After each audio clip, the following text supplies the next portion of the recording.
this. I know. I get all the feels. Whatever it was that had killed her, the daughter can be seen wandering the mound at Devil's Bake Oven searching for her lost lover. Oh, that's upsetting. And it's so stereotypical old-time ghost story, but they say that on stormy nights specifically. When the moon is full.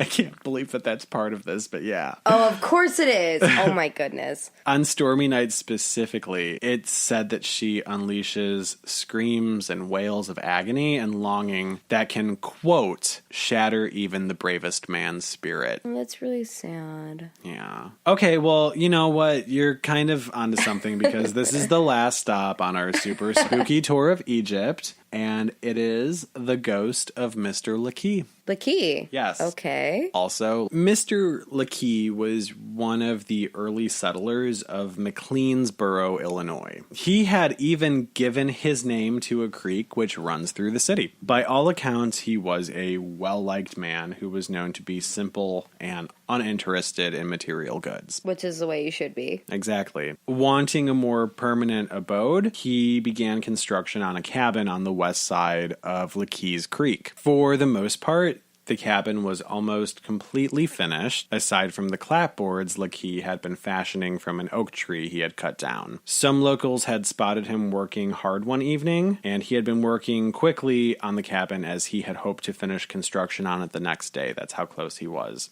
Okay, I'm with it. I feel the same way. Yeah. Why go to bed if you can finish it and then go to bed? Well, early the next morning, his torso was found propped up against a tree stump, and his bloody severed head was found a few feet away. And Leakey's own broadaxe was bloody and lodged into the tree stump near where the torso was. No. So we're in Game of Thrones? Is that what's happening right now? We're in Game of Thrones? Yeah. Somebody killed him with his own axe. It was the murder weapon. It's Game of Thrones, all the way. Oh my gosh.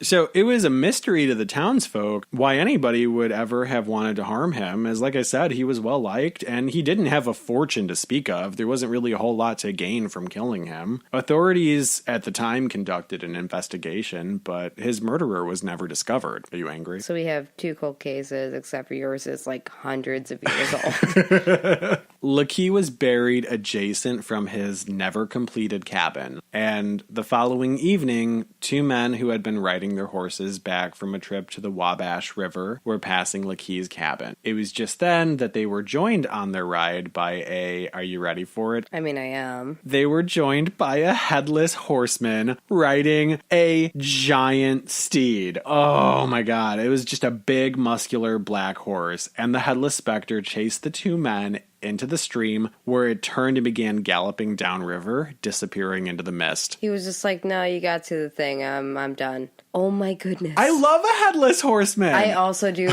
To be fair, all I keep thinking about is the horse that almost bit my hand off. There is a Sleepy Hollow, Illinois. I'm very aware. Yeah, we should go there too. But it's not the right one. I know, yeah. 2 nights after that, 2 other men arriving from the east also were chased by the headless spirit of Mr. Leakey as they crossed Leakey's Creek. Although many people throughout the years claim to have seen the headless spirit of Mr. Leakey, he has never once been reported to have harmed anyone. I think he's just trying to like spooky spook. Yeah, I mean, also maybe, too, maybe you're a little bit pissed off because somebody, I don't know, fucking murdered you. Okay, find my murderer. Regardless of what age it is, lots of people have seen him, and the legend of his presence still lives on in the minds of many of the residents living in McLeansboro today. You can't get rid of a really good lore story. No, you can't. Oh. That's why we have our people. That's why I was so dreamy. It's like, I love all this old-time folklore, and I love that we're so close to it. I mean, it could be a day trip. Well, we have ours of our own. Yeah, so we're getting close to the end of the story. I do have a personal story that I want to share after I read this, but here is a quote from the book Haunted Heartland by Beth Scott and Michael Norman. Okay, rad. I feel like I've also seen that book. I own it if you want to borrow it. Reference on a couple of the cases that we've done in Illinois. I've had the book since I think I was like 11 or 12, and I've rarely cracked it. All of a sudden, for some reason, I was like, wow, this would maybe be useful for what I'm talking about. And I was like, oh my God. It was like 11, 12-year-old me knew that I would need this one day. To close everything out before I tell you my personal story, here's a quote from the book Haunted Heartland by Beth Scott and Michael Norman. Quote, Perhaps it is the association with the ever mysterious Egypt of the pharaohs, which makes Little Egypt in southern Illinois so susceptible to the occult. Or perhaps it is, as folklorist Richard Dawson says, the ghost tale carries such conviction in southern Illinois that it is taken as fact. Whatever the case, that triangular shape of land and its inhabitants possess a very haunted legacy. Clearly, Egypt, there's a whole lot of towns in it because it's a pretty big chunk of southern Illinois. Mm-hmm. But Cairo, that southernmost town there, right on the border where the two rivers meet, I was there. Did we talk about this? No. I was there a few months ago. Why do you never tell me things? I guess I didn't realize how interesting it would be to talk about it. Well, I mean, now I'm telling you about it. You clearly know about it before anybody else now because this episode's not going up for a few days. So my ex had acquired a pretty hefty speeding ticket in southern Illinois. I didn't know you stopped in Cairo during that time. I wasn't with him when he got the speeding ticket. No, I'm aware. Yeah, he was on his way to a funeral and he was driving real fast. It was not a great speeding ticket to have, and it was one of those things where he couldn't just pay it. He had to go to court, but unfortunately, because he had gotten it in southern Illinois on his way to a totally different state, that's where the courthouse was. I went with him because we didn't know if he was going to be able to drive after this court date. And the courthouse was in Mound City, Illinois, which is just a stone's throw away from Cairo. The only reason I knew about Cairo and was even interested in popping through there was because I had seen a 4 or 5 bedroom Victorian, I don't want to call it a mansion, but I'm going to call it a mansion. Okay. And it was a beautiful house. It was so gorgeous, and it was for sale for $100,000. I mean, for me, I was like,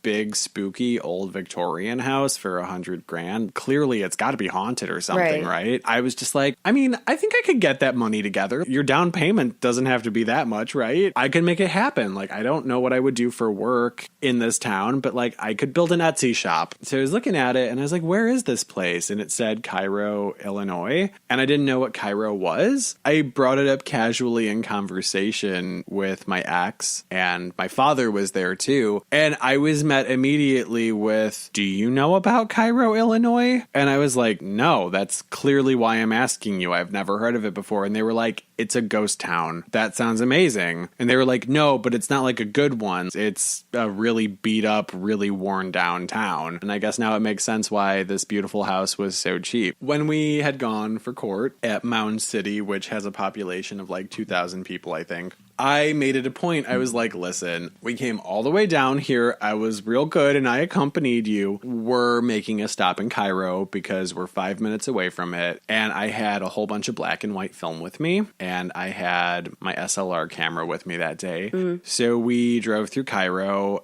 and I did like a whole photo project there. I can't believe we never talked about this. No, we talked about small portions of this. When we drove through, the only thing I can compare it to is Silent Hill. Everything looks really dated. It's really worn down. There's like old historic buildings. There are a whole bunch of big Victorian houses that are just in disrepair. So it's like Gary. And you see people here and there scattered throughout, like wandering the streets. So you're going through the main strip through the town, and then once you hit the end of the road, it's just like, okay, cross over this bridge and you're in Kentucky. But it was really interesting. It's weird. Like when you drive through there, you definitely get a sense of it used to be way different than it is now. And that's because Cairo was one of those towns that was fueled by the coal mining industry. And when that went away, it got left behind and forgotten, and it got a little bit rough around the edges. Well, and here's something fun too. A lot of times when I do things that are local, I end up running it past my dad, weirdly, because my dad has traveled and done work a whole lot in the state and the surrounding states. Yeah. Like I said, clearly he was the one that told me about Cairo, Illinois, and how like maybe I don't want to buy a house there. And he absolutely is not into the ooky spooky. He does not believe in paranormal.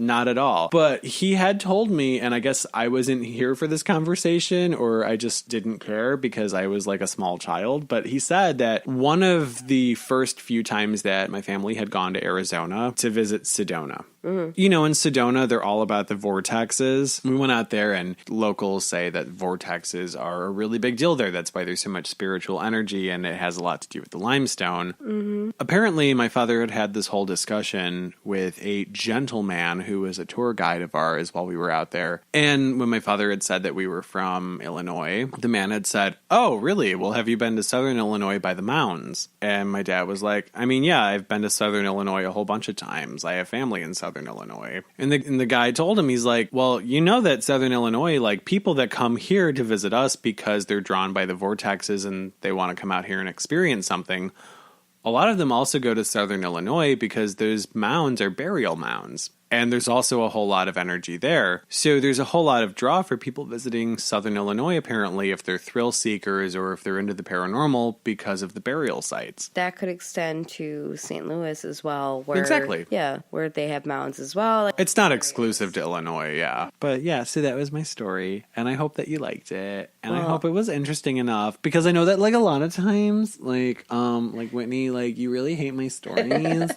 And, like, sometimes, like, while I'm telling them, like, you just, like, you have your middle finger up and you're, like, throwing rotten tomatoes at me. Well, then there was that day I was leaving your house and you pushed me down your stoop. I did. It was, I didn't even push, I kicked.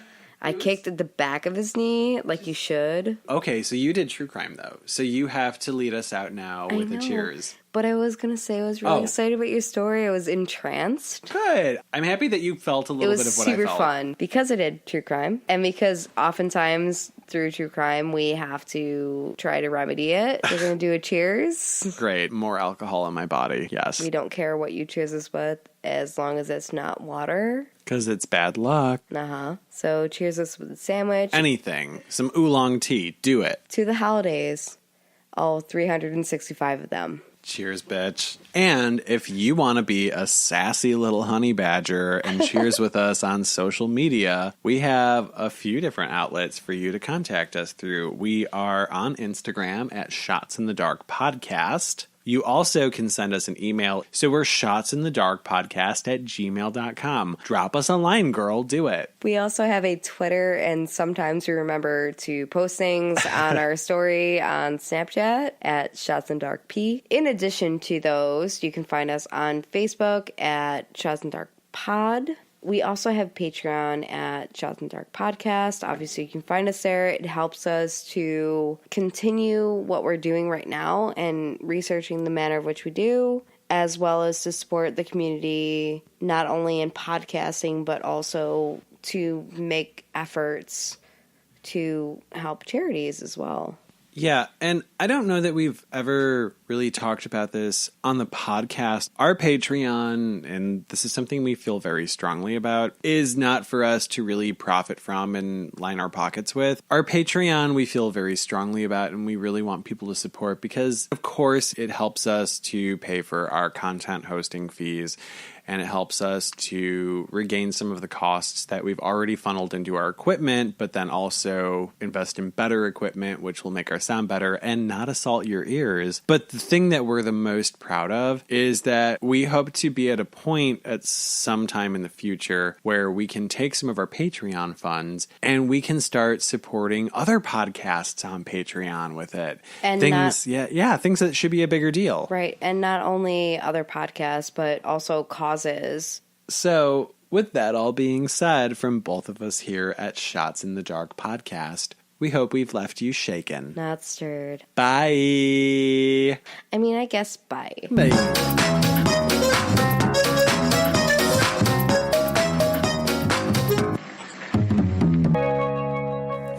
I like to teach the world to sing. Perfect